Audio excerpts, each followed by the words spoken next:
മറ്റൊരു രസകരമായ കാര്യം നമ്മൾ ആലോചിക്കുന്നത് നല്ലതാണ്. നമ്മൾക്കൊരു യുക്തിവാദിയെ കണ്ടെന്ന് വിചാരിച്ചോളൂ. ഒരു സാമാന്യ യുക്തിയിൽ ജീവിക്കുന്ന ആളുകൾ, അല്ലെങ്കിൽ യുക്തിവാദികൾ, നിരീശ്വരവാദികൾ, ശാസ്ത്രപ്രചാരകർ എന്നൊക്കെ പറയുന്ന ആളുകളൊന്ന് കണ്ടോളൂ നമ്മൾ. അപ്പോൾ അവരോട് ചോദിച്ചാൽ വിശ്വാസിയാണോ? എടുത്ത വായിൽ അവർ പറയും, അയ്യോ ഞാൻ വിശ്വാസിയല്ല. അപ്പോൾ അടുത്ത ചോദ്യം, ആചാരങ്ങൾ എന്തെങ്കിലും ചെയ്യാറുണ്ടോ? അയ്യോ ഞാൻ ഒരു ആചാരവും ചെയ്യാറില്ല. മാനവരാശിക്ക്, മനുഷ്യർക്ക് വിശ്വാസങ്ങളിലും ആചാരങ്ങളിലും അല്ലാതെ ജീവിക്കാനേ കഴിയില്ല. തുടർച്ചയായി ചെയ്യുന്ന കാര്യങ്ങളെയാണ് ആചരിക്കുന്നവ ആചാരമെന്ന് പറയുന്നത്.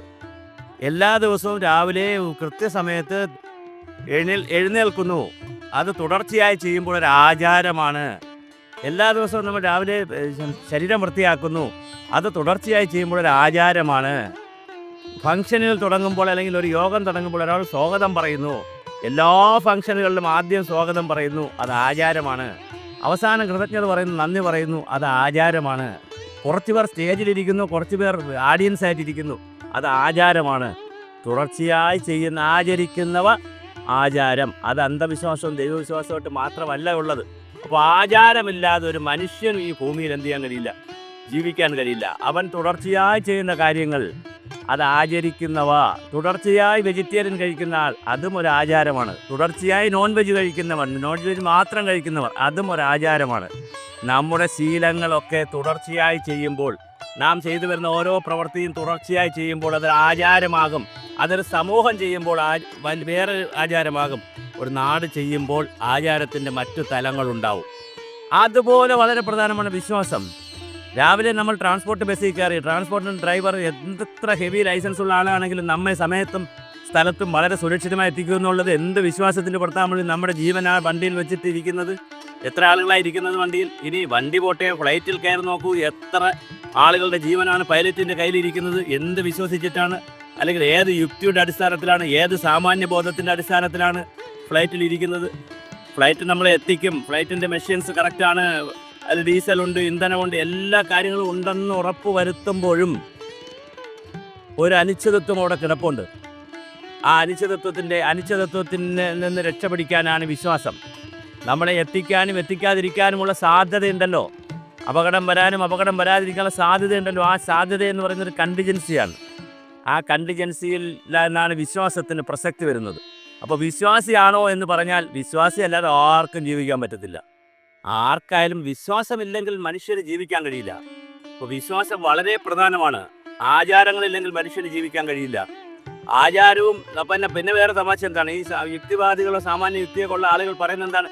ഞാൻ വിശ്വസിക്കുന്നില്ല, ദൈവമുണ്ടെന്ന് ഞാൻ വിശ്വസിക്കുന്നില്ല എന്നാണ് പറയുന്നത്. ദൈവമുണ്ടെന്ന് ഞാൻ കാണുന്നില്ല എന്നാണ് പറയുന്നത്. അല്ല പറയുന്നത്, ഞാൻ വിശ്വസിക്കുന്നില്ല എന്ന് പറഞ്ഞാൽ തന്നെ 50-50 ആണ്. ഉണ്ടാകാം, ഇല്ലാതിരിക്കാം.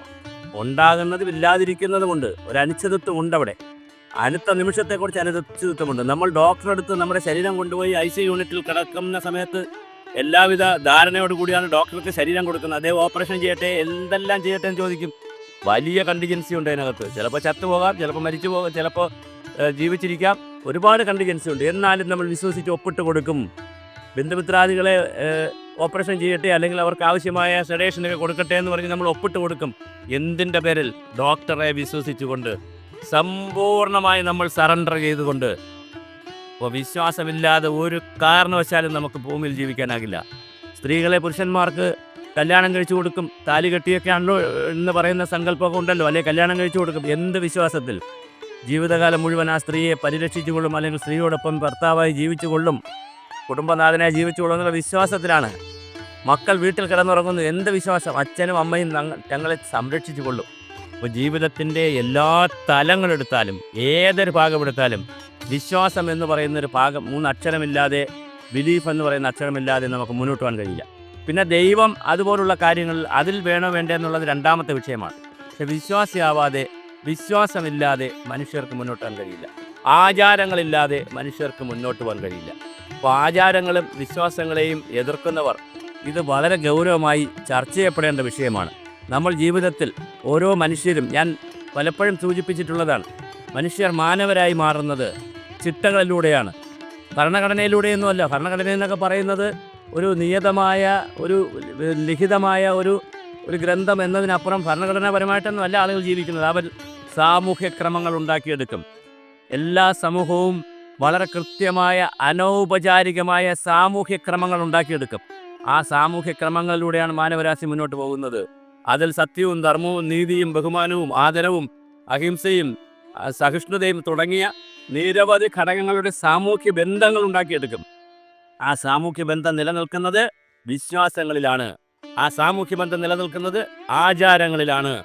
ആചാരങ്ങളിലൂടെയും കേവലം നിയമങ്ങളിലൂടെ മാത്രമല്ല. അപ്പോൾ ആചാരങ്ങളിലൂടെ വിശ്വാസങ്ങളിലൂടെയാണ് മനുഷ്യർ മുന്നോട്ട് പോകുന്നത്. നിർഭാഗ്യവശാൽ യുക്തിചിന്ത എന്നൊക്കെ പറഞ്ഞ് മാനവരാശിയെ തെറ്റിദ്ധരിപ്പിക്കുന്നൊരു സംവിധാനമുണ്ട്. ശരിയോ തെറ്റോ എല്ലാം നമുക്ക് കണ്ടിട്ട് വിശ്വസിക്കാൻ കഴിയില്ല, എല്ലാം അനുഭവിച്ച് വിശ്വസിക്കാൻ കഴിയില്ല.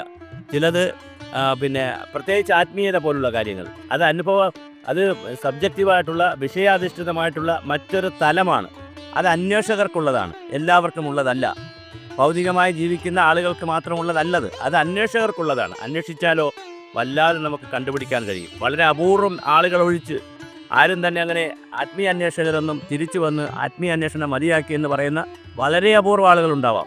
പക്ഷേ കൂടുതൽ അങ്ങനെ വലിയ പ്രമുഖരായ വലിയ ആളുകളൊന്നും ഉള്ളതായി നമുക്ക് ചരിത്രത്തിൽ കാണുന്നില്ല. അപ്പോൾ തീർച്ചയായിട്ടും വിശ്വാസം, ആചാരം, അനുഷ്ഠാനം, പിന്നെ അതിൻ്റെ ഭാഗമായിട്ട് വരുന്ന അനുഷ്ഠാനങ്ങളുണ്ട്. അനുഷ്ഠാനങ്ങളിലൊക്കെ നല്ലതുമുണ്ട്, ചീത്തയുമുണ്ട്, മോശവുമുണ്ട്, എല്ലാമുണ്ട്. അപ്പോൾ അത് നന്മയും തിന്മയും തിരിച്ചറിഞ്ഞ്, നല്ലതും ചീത്തയും തിരിച്ചറിഞ്ഞ് മനുഷ്യന് ഗുണപരമായ വിശ്വാസങ്ങൾ മുമ്പോട്ട് കൊണ്ടുപോവുകയും അനിശ്ചിതത്വം, അടുത്ത നിമിഷം നമുക്ക് അനിശ്ചിതത്വമാണ്. ആ അനിശ്ചിതത്വം ഉള്ളിടത്തോളം കാലം ജീവിച്ചിരിക്കുമോ എന്നുള്ള അനിശ്ചിതത്വം, നമ്മൾ അധ്വാനിച്ചാലും സമ്പത്തുണ്ടാകുമോ എന്നുള്ള അനിശ്ചിതത്വം, പഠിച്ചാലും ജയിക്കുമോ എന്നുള്ള അനിശ്ചിതത്വം, ഒരു അനിശ്ചിതത്വമുണ്ട് മനുഷ്യ ജീവിതത്തിൽ.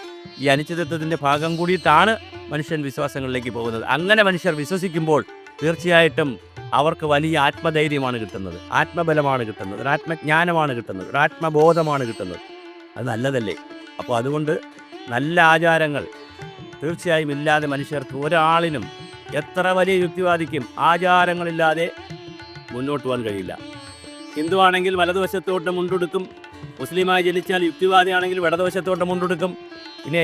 പിന്നെ മറ്റ് ഇത് ശരി, ഞാൻ ഹിന്ദു വലതുവശത്തോട്ട് കൊടുത്തു, ഞാൻ മുസ്ലിം ഇടതുവശത്തോട്ട് കൊടുത്തു, ഞാൻ യുക്തിവാദി നടുക്കൊടുത്തു. അങ്ങനെ ഇല്ലല്ലോ. ഭക്ഷണം ഏത് രീതി എടുത്തു നോക്കൂ, നമ്മൾ സമൂഹത്തിൽ ജീവിക്കുമ്പോൾ നമുക്ക് ഞാൻ ഈ പറഞ്ഞ സാമൂഹ്യ ക്രമങ്ങളുടെയും ആചാരങ്ങളുടെയും വിശ്വാസങ്ങളുടെ ഭാഗമായിട്ട് മാത്രമേ ജീവിക്കാൻ കഴിയൂ. പിന്നെ അതിനകത്ത് ചില വിശ്വാസങ്ങൾ, ചില ആചാരങ്ങളിൽ യുക്തിയുണ്ടോ, അത് ശരിയാണോ എന്ന് നമുക്ക് പരിശോധിക്കാം. അല്ലാതെ വിശ്വാസത്തെ മൊത്തം തള്ളിപ്പറഞ്ഞ് ആചാരങ്ങളെ മുഴുവൻ അടച്ചാക്ഷേപിച്ചുകൊണ്ട് ഒരു യുക്തിവാദിക്കും ഒരു ശാസ്ത്രപ്രചാരകനും ഒരു സാമാന്യ യുക്തി കൊണ്ടുകൊണ്ട് ഞാൻ ജീവിക്കുന്നു എന്ന് പറയുന്ന ആളിനും ഒരു കാര്യമില്ല. അവരിത് പറയും, പക്ഷെ പ്രവൃത്തിയിൽ അവർക്ക് അങ്ങനെ ജീവിതം മുന്നോട്ട് കൊണ്ടുപോകാൻ 1 മില്ലിമീറ്റർ പോലും, 1 ഇഞ്ച് പോലും കഴിയില്ല എന്നുള്ളതാണ് ഇതിൻ്റെ തത്വം.